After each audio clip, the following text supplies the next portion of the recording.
માંગરોળ બંદર ખાતે વેલ શાર્ક દિવસની ઉજવણી, માછીમારો સંરક્ષણ અંગે વિશેષ માર્ગદર્શન. માંગરોળ બંદર સોમનાથ ભવન ખાતે આજે વેલ શાર્ક દિવસની ઉજવણી કરવામાં આવી. કાર્યક્રમમાં સમસ્ત બંદર ખારવા સમાજ અને વિવિધ એજન્સીઓ હાજર રહી હતી. ગુજરાત દરિયામાં પ્રવાસ માટે આવતી વેલ શાર્ક માછલીઓના સંરક્ષણ માટે 7 દિવસીય જાગૃતિ અભિયાન શરૂ કરવામાં આવ્યું છે.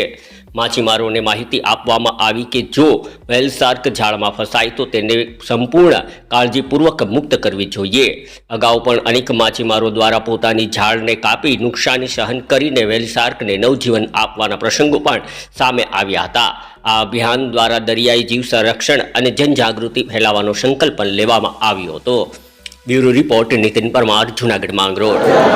આજે જૂનાગઢ જિલ્લાના વન વિભાગ દ્વારા ગુજરાત વેલ શાર્ક દિવસનું કાર્યક્રમ રાખવામાં આવ્યો હતો. આ કાર્યક્રમ દર વર્ષે રાખવામાં આવે છે. આ જિલ્લામાં આ વેલ શાર્ક બચાવવાનું જે અભિયાન આજથી 2 દાયકા પહેલાં જે ચાલુ કરવામાં આવ્યું ત્યારે માછીમારોની મુખ્ય આવકનો સોર્સ હતો આ વેલ શાર્ક. કેમ કે અમે અમારી ભાષામાં બેરલ કહીએ અને દરરોજ માછીમારો 1-2 માછલી પકડીને લઈ આવતા હતા અને અમારા હજારો માછીમારોની આવકના સોર્સ હતો. આ એક માછલી પકડાય એટલે 1.5 થી 2 લાખ રૂપિયા અમને વળતર મળતું હતું.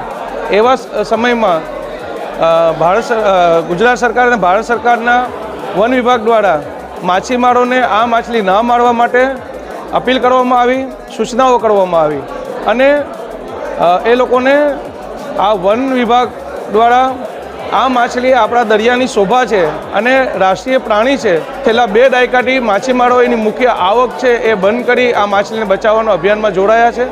આજે બી આ માછલી જ્યારે ભૂલથી બી ફસાઈ જાય ઝાડમાં તો ઝાડ એનું પોતે માછીમાર એને કાપી એને સંરક્ષણ આપે છે અને એને જીવતી છોડે છે. એની સામે વન વિભાગ બી ક્યાંક ને ક્યાંક આ માછીમારોને પ્રોત્સાહન આપે છે. પણ માછીમારોનું સૌથી મોટું યોગદાન ગણી શકાય, કેમ કે આ માછલી લાખો રૂપિયાની એક માછલી હોય એવી અનેક માછલી દરરોજ ફસાય છે અને માછીમારો એને છોડી દે છે. આજે ગુજરાત વેલ શાર્ક દિવસ 2025ની ઉજવણી કરવામાં આવી.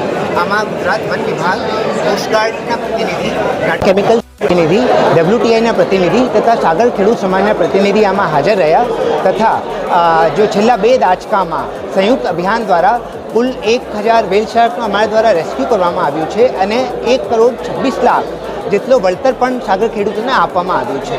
તો આજેના આ વેલ શાર્ક દિવસની ઉજવણીના ભાગરૂપે તમામ સાગર ખેડૂતોને બિરદાવવામાં આવ્યો અને એ લોકો દ્વારા સંકલ્પ લેવામાં આવ્યું કે એ આ અભિયાનને સતત ચાલુ રાખશે તથા આની જો દીકરી વેલ શાર્ક છે આનું સંરક્ષણ કરતા રહેશે.